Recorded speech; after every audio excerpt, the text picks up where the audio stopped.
نبی صلی اللہ علیہ وسلم صلو علی صاحبکم۔ تمام قسم کی تعریف، توصیف، کبریائی، بڑائی، حمد و ثنا اللہ رب العالمین ہی کے لیے لائق و زیبا ہے۔ بعدہ درود و سلام ہو تمام انبیاء علیہ الصلاۃ والسلام پر، خصوصاً ہمارے آخری نبی جناب محمد الرسول اللہ صلی اللہ علیہ وسلم پر۔ حاضرین جمعہ، میں نے پچھلے 2 کڑی میری جنازے کے مسائل پر گزری ہے، جس میں نے ذکر کیا تھا کہ انسان کو مرض الموت کی حالات پر کیا چیزیں کرنی چاہیے، اور مرض الموت کی حالات میں میت کے لواحقین پر، جو انسان ہے اس کے گھر والوں پر کیا چیزیں عائد ہوتی ہیں، اور انتقال کے بعد میت کے گھر والوں کو کن کن چیزوں کا خیال کرنا چاہیے، اور اسی طرح غسل کا بیان، پھر کفنانے کا بیان، اور جنازے کے ساتھ چلنے کے مسئلے کے تعلق سے مختصراً میں نے لب کشائی کی۔ اس کے بعد کا جو مسئلہ ہے جنازے کی نماز سے تعلق رکھتا ہے۔ سب سے پہلے ہم یہ جان لیں کہ نماز جنازہ کا حکم کیا ہے۔ کسی بھی میت کی نماز جنازہ پڑھنا ضروری ہے، فرض ہے۔ کسی کو اس کی نماز جنازہ پڑھے بغیر اسے دفنانا نہیں چاہیے۔ چنانچہ ایک آدمی پر قرض تھا، اور اس کے علاوہ ایک اور آدمی جو مال غنیمت میں خیانت کر چکا تھا، اس کی آپ صلی اللہ علیہ وسلم نے خود نماز جنازہ نہیں پڑھائی، مگر لوگوں کو حکم دیا صلو علی صاحبکم، کہ تم لوگ اپنے ساتھی کی نماز جنازہ پڑھ لو۔ یعنی آپ صلی اللہ علیہ وسلم نے دوسروں کو اس کی نماز جنازہ پڑھنے سے روکا نہیں، بلکہ الٹا حکم دیا کہ اس کی نماز جنازہ ادا کر لو۔ سے معلوم ہوتا ہے کہ کسی کی نماز جنازہ پڑھے بغیر اسے دفنانا نہیں چاہیے۔ نماز جنازہ پڑھنا ضروری ہے اور فرض ہے، اور نماز جنازہ پڑھنے کی بہت فضیلت آئی ہے۔ حضرت ابو ہریرہ رضی اللہ عنہ حدیث کے راوی ہیں، فرماتے ہیں کہ اللہ کے رسول صلی اللہ علیہ وسلم نے فرمایا، من شہید الجنازہ حتی یصلی علیہا فلہ قیرات ومن شہیدہا حتی تدفن فلہ قیراتان، کہ نبی کریم صلی اللہ علیہ وسلم نے فرمایا، جو کوئی بھی جنازے میں شریک ہوا اور یہاں تک ساتھ رہا کہ جنازے کی نماز ادا کی گئی، پھر اس کے بعد تدفین تک بھی ساتھ رہا، جو جنازے کی نماز میں شریک ہوا اس کے لیے 1 قیرات، اور جو تدفین تک ساتھ رہا اس کے لیے 2 قیرات۔ پوچھا گیا آپ صلی اللہ علیہ وسلم سے، ومل قیراتان، کہ اللہ کے رسول صلی اللہ علیہ وسلم یہ 2 قیرات کیا ہیں؟ آپ صلی اللہ علیہ وسلم نے فرمایا، مثل الجبلین العظیمین، کہ 2 بڑے پہاڑوں کے مانند، 2 عظیم پہاڑوں کے مانند اجر و ثواب ہیں۔ 2 بڑے پہاڑ، کتنے بڑے پہاڑ ہیں؟ اگر کسی سے کہا جائے تمہیں کوئی انعام ملنے والا ہے، بہت بڑا انعام ملنے والا ہے، تو وہ ضرور خواہش ظاہر کرے گا کہ کیسا انعام، کس طرح کا انعام، کس معیار کا انعام ملنے والا ہے، تو کتنے بڑے پہاڑ ہوں گے۔ صحیح مسلم کی ایک حدیث میں ہے، مثل جبل احد، کہ احد پہاڑ کے مانند اجر و ثواب ملے گا۔ تو جنازے کی نماز پڑھنا ضروری ہے، فرض ہے، اور جو جنازے کی نماز پڑھے گا اسے احد پہاڑ کے برابر اجر و ثواب ملے گا۔ اسی طرح نماز جنازہ کہاں پڑھی جائے، نماز جنازہ کہاں پڑھنا افضل ہے، نماز جنازہ کہاں پڑھنا بہتر ہے؟ افضل یہ ہے کہ نماز جنازہ مسجد سے باہر جنازہ گاہ میں جنازے کی نماز ادا کی جائے، اس لیے کہ آپ صلی اللہ علیہ وسلم کا یہی معمول تھا۔ حضرت ابو ہریرہ رضی اللہ عنہ فرماتے ہیں کہ نبی کریم صلی اللہ علیہ وسلم نے ہمیں نجاشی کی موت کی خبر اسی دن دی کہ جس دن نجاشی کا انتقال ہوا تھا، اور وخرج بہم الی المصلی، اور لوگوں کو لے کر جنازے گاہ کی طرف گئے، وہاں جنازے کی نماز پڑھائی اور 4 تکبیریں کہیں۔ اور ایک دوسری روایت میں ہے، ان النجاشی قد مات فخرج رسول اللہ صلی اللہ علیہ وسلم واصحابهم الی البقیع، کہ جس دن نجاشی کا انتقال ہوا تھا تو نبی کریم صلی اللہ علیہ وسلم اور نبی کریم صلی اللہ علیہ وسلم کے اصحاب بقیع کے قبرستان، بقیع کے جنازہ گاہ کی طرف گئے، وہاں پر انہوں نے جنازے کی نماز ادا کی۔ امام ابن قیم رحمہ اللہ اس تعلق سے فرماتے ہیں کہ نماز جنازہ آپ صلی اللہ علیہ وسلم ہمیشہ مسجد میں نہیں پڑھا کرتے تھے، بلکہ ہمیشہ آپ صلی اللہ علیہ وسلم کا یہ معمول تھا کہ آپ صلی اللہ علیہ وسلم جنازے کی نماز کے لیے جنازہ گاہ کی طرف جایا کرتے تھے۔ کبھی کبھار آپ صلی اللہ علیہ وسلم نے مسجد میں بھی نماز جنازہ ادا کی۔ بوقت ضرورت اگر مسجد میں نماز جنازہ ادا کی جائے تو اس میں کوئی حرج نہیں۔ حضرت عائشہ صدیقہ رضی اللہ عنہا فرماتی ہیں کہ واللہ لقد صلی رسول اللہ صلی اللہ علیہ وسلم علی ابنی بیضاء فی المسجد، کہ اللہ رب العالمین کی قسم کہ اللہ کے رسول صلی اللہ علیہ وسلم نے بیضاء کے دونوں لڑکوں کی نماز جنازہ مسجد میں ادا کی۔ اور ابن عمر رضی اللہ عنہ فرماتے ہیں صلی علی عمر فی المسجد، کہ عمر رضی اللہ عنہ کی نماز جنازہ مسجد میں ادا کی گئی۔ اور اسی طرح ابن شیبہ کے روایت میں ہے کہ حضرت ابو بکر صدیق رضی اللہ عنہ، حضرت عمر رضی اللہ عنہ اور حضرت صہیب رضی اللہ عنہ کی نماز جنازہ مسجد ہی میں ادا کی گئی۔ مطلب مسجد میں نماز جنازہ اگر کوئی پڑھے تو کوئی حرج کی بات نہیں، جائز ہے، مگر افضل یہ ہے کہ مسجد سے باہر جنازہ گاہ میں جنازے کی نماز ادا کی جائے۔ علامہ البانی رحمہ اللہ اس تعلق سے فرماتے ہیں کہ مسجد میں نماز جنازہ پڑھنا جائز ہے، اس میں کوئی حرج نہیں، مگر افضل یہ ہے کہ جنازہ گاہ میں جنازے کی نماز ادا کی جائے، اس لیے کہ آپ صلی اللہ علیہ وسلم کا یہی معمول تھا۔ اور اسی طرح قبروں کے درمیان جنازہ رکھ کر جنازے کی نماز نہیں پڑھنا چاہیے، آپ صلی اللہ علیہ وسلم نے اس سے منع کیا ہے۔ حضرت انس رضی اللہ عنہ حدیث کے راوی ہیں، فرماتے ہیں ان النبی صلی اللہ علیہ وسلم نہا ان یصلی علی الجنازہ بین القبور، کہ نبی کریم صلی اللہ علیہ وسلم نے قبروں کے درمیان جنازہ رکھ کر جنازے کی نماز پڑھنے سے منع کیا ہے، یعنی جنازہ قبروں کے درمیان رکھ کر جنازے کی نماز نہیں پڑھنی چاہیے، یہ جائز نہیں ہے، آپ صلی اللہ علیہ وسلم نے اس سے منع کیا ہے۔ تو نماز جنازہ گاہ میں پڑھنا افضل ہے، مسجد میں بھی پڑھ سکتے ہیں، اور قبروں کے درمیان جنازہ رکھ کر جنازے کی نماز نہیں پڑھنی چاہیے، اس سے آپ صلی اللہ علیہ وسلم نے منع فرمایا ہے۔ اسی طرح اگر جنازے میں نمازیوں کی تعداد جتنی زیادہ ہوگی میت کو اتنا فائدہ ہوگا، جنازے میں نمازیوں کی تعداد جتنی کثیر ہوگی میت کو اتنا فائدہ ہوگا۔ حضرت عائشہ صدیقہ رضی اللہ عنہا سے مروی ہے، فرماتی ہیں ما من میت یصلی علیہ امۃ من المسلمین یبلغون 100 کلهم یشفعون له شفعوا فیہ، کہ ایک میت پر، کسی میت پر مسلمانوں کا ایک گروہ جن کی تعداد 100 تک پہنچتی ہے اور وہ سب اس کے لیے سفارش کرے، اس کے حق میں بخشش کے لیے دعا کرے، اس کے حق میں استغفار کرے، تو اللہ رب العالمین میت کے حق میں ان سب کی سفارش قبول فرما لیتا ہے۔ اور ایک روایت میں ہے ما من رجل مسلم يموت فيقوم على جنازته 40 رجلا لا يشركون بالله شيئا الا شفعهم اللہ فیہ، کیا کسی آدمی کے جنازے پر، کسی مسلمان آدمی کے جنازے پر 40 ایسے موحد آدمی لا یشرکون باللہ شیئا، اللہ رب العالمین کے ساتھ کسی کو شریک نہ کرتے ہوں، وہ شریک ہوں اور وہ سب اس کی نماز جنازہ ادا کریں، وہ سب اس کی نماز جنازہ پڑھیں اور اس کے حق میں دعائے استغفار کریں، تو اللہ رب العالمین ان کے حق میں، اس میت کے حق میں ان لوگوں کی سفارش قبول فرمائے گا۔ ان احادیث سے معلوم ہوتا ہے کہ میت کے جنازے میں جتنی کثیر تعداد ہوگی میت کو فائدہ ہوگا، اس شرط کے ساتھ کہ شریک ہونے والے افراد موحد ہو، لا یشرکون باللہ شیئا، اللہ رب العالمین کے ساتھ کسی کو شریک کرنے والے نہ ہوں، تبھی فائدہ ہوگا، ورنہ کوئی فائدہ حاصل نہیں ہوگا۔ اسی طرح خواتین بھی نماز جنازہ میں شریک ہو سکتی ہیں، اس میں کوئی حرج نہیں، مگر وہ جنازے کے پیچھے چل کر نہیں جا سکتی۔ جنازے کی نماز میں شریک ہو سکتی ہیں مگر جنازے کے پیچھے چل کر نہیں جا سکتی۔ حضرت عائشہ صدیقہ رضی اللہ عنہا سے مروی ہے، وہ بیان کرتی ہیں کہ جب سعد بن ابی وقاص رضی اللہ عنہ کا انتقال ہوا تو انہوں نے، ازواج مطہرات نے پیغام بھیجا کہ ان کے جنازے کو مسجد میں لایا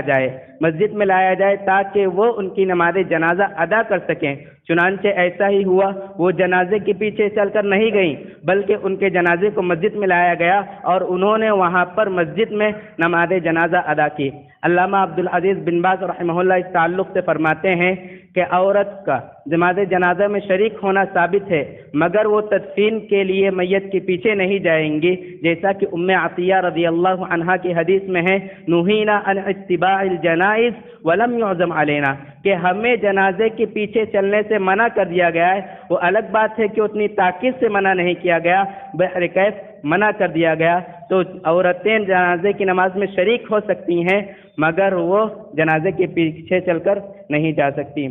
اسی طرح جنازے کی نماز سے پہلے کوئی اذان یا پھر کوئی اقامت ہے کیا؟ جنازے کی نماز سے پہلے نہ تو کوئی اذان ہے اور نہ ہی کوئی اقامت ہے۔ یہ بات بھی بتا دینا چاہتا ہوں، اذان اور اقامت صرف 5 فرض نماز میں ہی ہے، ان کے علاوہ جو بھی نماز ہے ان میں نہ تو اذان ہے نہ ہی اقامت ہے۔ اذان اور اقامت صرف 5 فرض نماز، فجر، ظہر، عصر، مغرب، عشاء، ان 5 نمازوں میں ہی ہے، ان کے علاوہ دیگر جو بھی نماز ہوں، چاہے وہ عیدین کی نماز ہو، چاہے سورج گرہن یا چاند گرہن کی نماز ہو، چاہے صلاۃ الاستسقاء بارش طلب کرنے کے لیے نماز ہو، چاہے وہ نماز جنازہ ہو،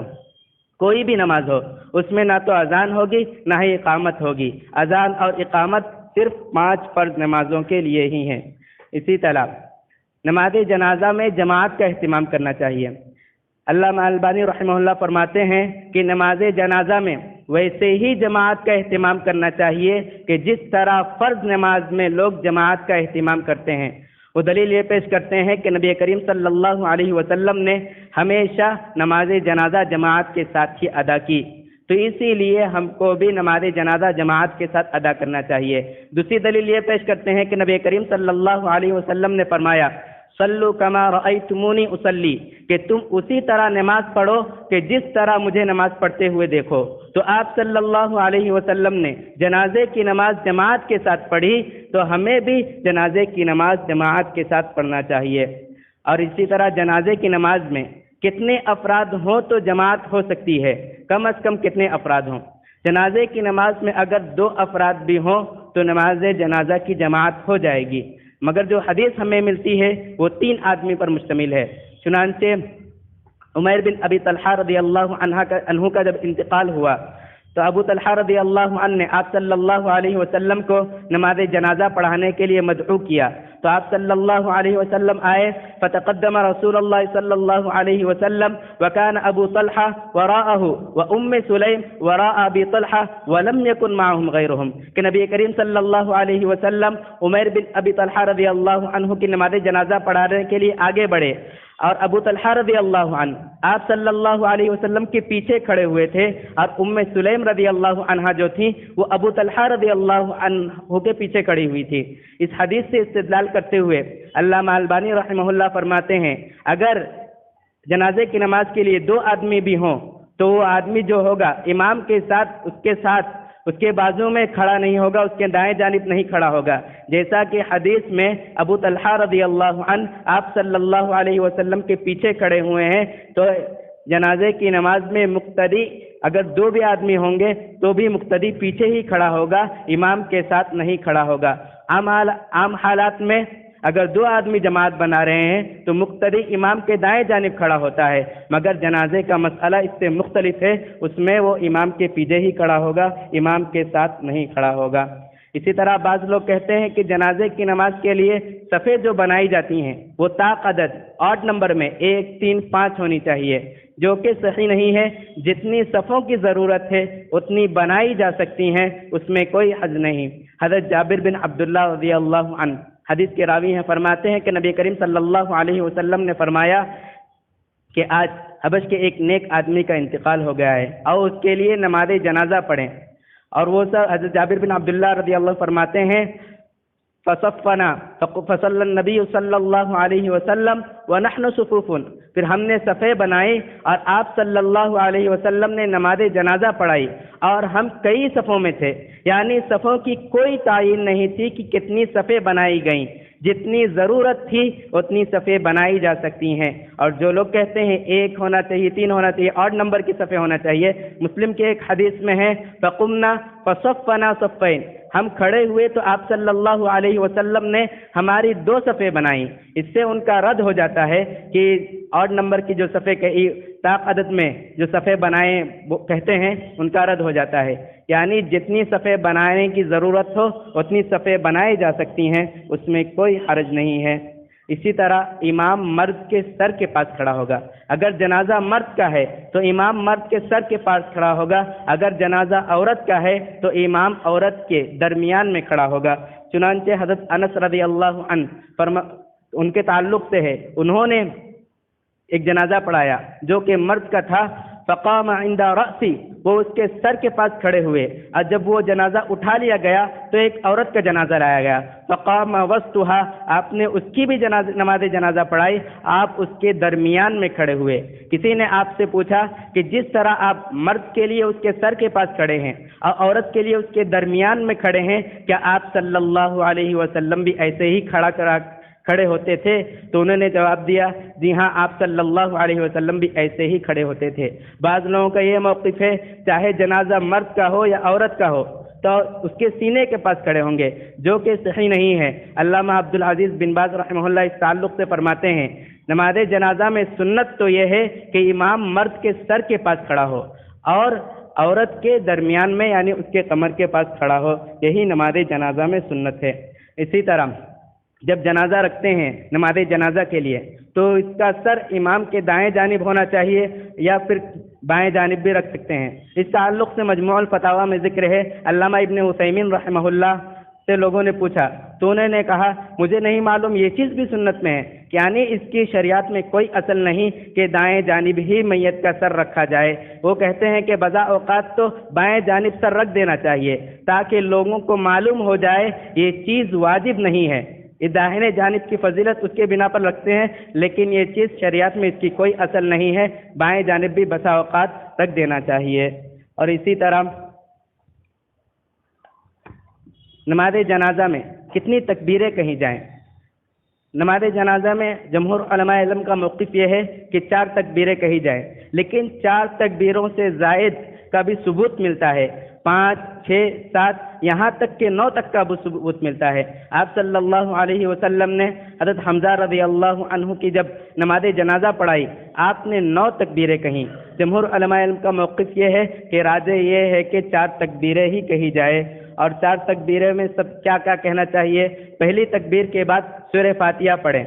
دعائے ثنا پڑھنا کہیں سے بھی ثابت نہیں ہے، پہلی تکبیر کے بعد سورہ فاتحہ پڑھی جائے، دوسری تکبیر کے بعد نبی کریم صلی اللہ علیہ وسلم پر درود بھیجا جائے،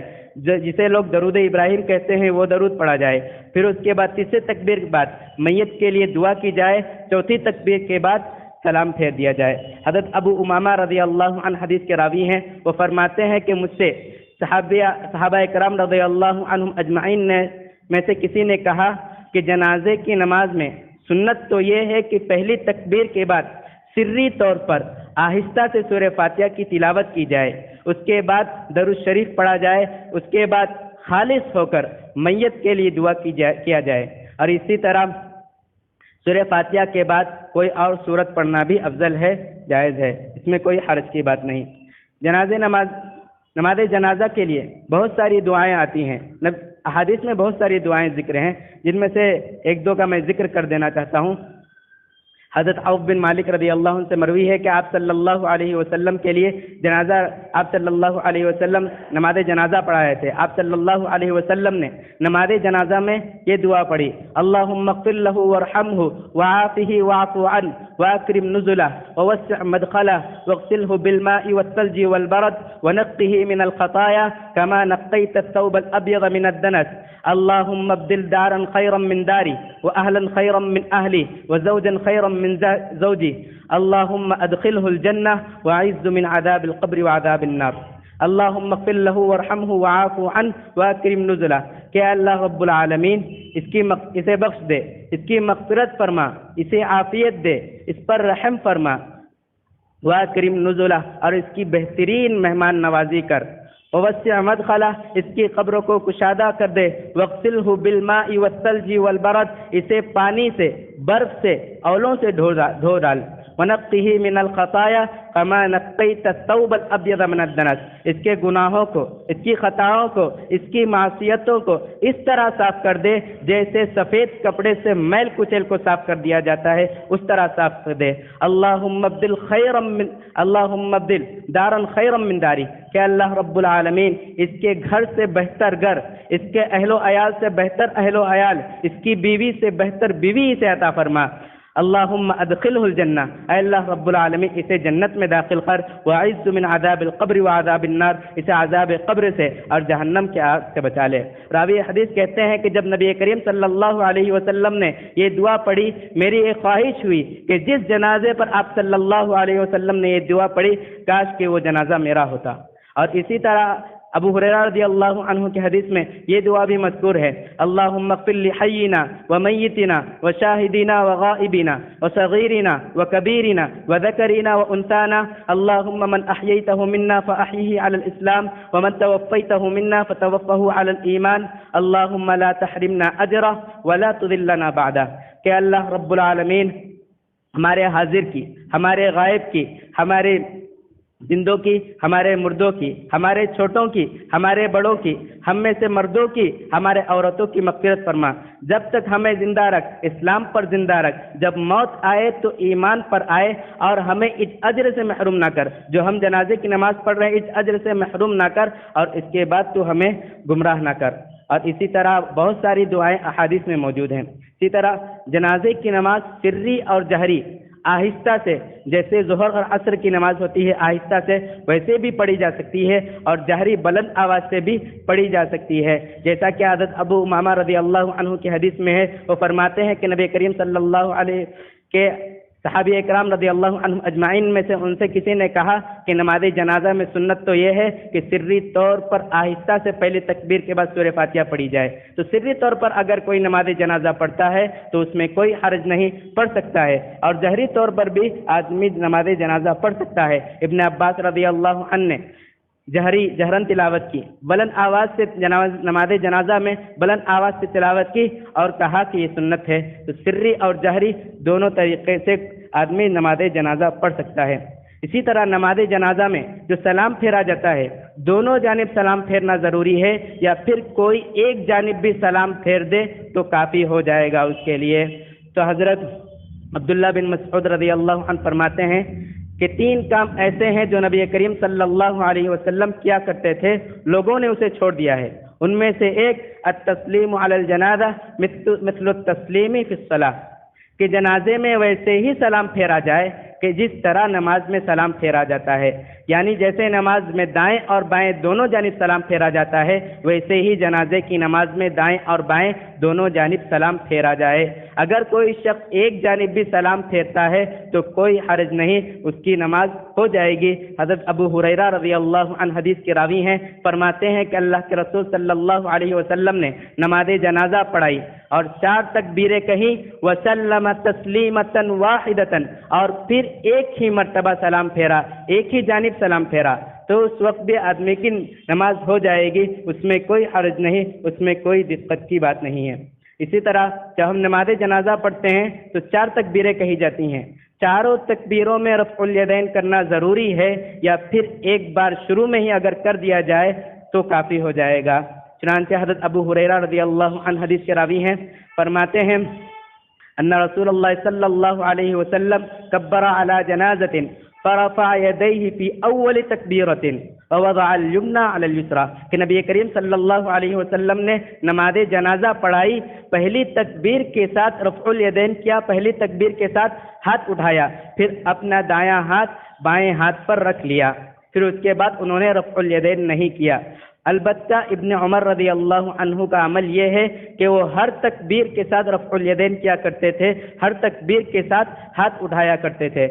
اس حدیث سے استدلال کرتے ہوئے علامہ البانی رحمہ اللہ فرماتے ہیں کہ آپ صلی اللہ علیہ وسلم نے ایک ہی مرتبہ شروع میں رفع الیدین کیا ہے، ہاتھ اٹھایا ہے، ایک ہی مرتبہ ہاتھ اٹھانا چاہیے۔ ان کے علاوہ جمہور علماء علم کا موقف یہ ہے، امام احمد رحمہ اللہ، امام شافعی رحمہ اللہ، اور امام عبدالعزیز بن باز رحمہ اللہ، اور امام ابن عثیمین رحمہ اللہ، جمہور علماء علم کا موقف یہ ہے کہ ہر تکبیر کے ساتھ رفع الیدین کرنا چاہیے، جیسا کہ ابن عمر رضی اللہ عنہ نے ہر تکبیر کے ساتھ رفع الیدین کیا ہے۔ اسی طرح اگر ایک سے زائد جنازہ آ جائے، خواہ وہ مرد کا ہو یا عورت کا، تو اس پر ایک ہی نماز جنازہ ادا کی جا سکتی ہے۔ ابن عمر رضی اللہ عنہ نے ایک ساتھ 9 جنازوں پر ایک ہی نماز جنازہ ادا کی۔ جو مرد تھے ان کو امام کے قریب کر دیا اور جو عورتیں تھیں ان کو قبلہ کے قریب کر دیا۔ ایک ساتھ کئی جنازوں پر ایک ساتھ نماز جنازہ ادا کی جا سکتی ہے، مگر اگر کوئی الگ الگ نماز جنازہ ہر ایک میت کی الگ الگ ادا کرنا چاہتا ہے تو اس میں کوئی حرج نہیں، آدمی الگ الگ بھی ادا کر سکتا ہے۔ ابن قدامہ رحمہ اللہ فرماتے ہیں کہ ایک ساتھ ایک ہی نماز کئی